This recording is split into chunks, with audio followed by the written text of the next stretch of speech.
Bagi korban kecelakaan lalu lintas ataupun ahli waris korban yang mengalami kecelakaan dapat mengajukan klaim kepada Jasara Harja, prosesnya pun tidak akan rumit untuk memperoleh dana tersebut.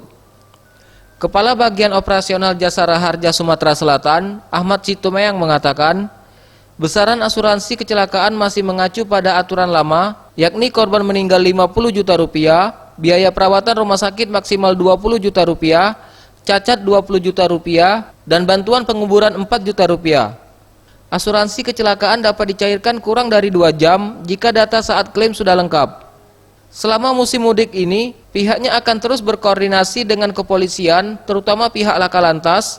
Selain itu, pihaknya juga menyediakan posko siaga di kantor Jasara Harja Sumatera Selatan yang berada di Jalan Kapten Aripai mulai H-7 hingga H+7 Idul Fitri.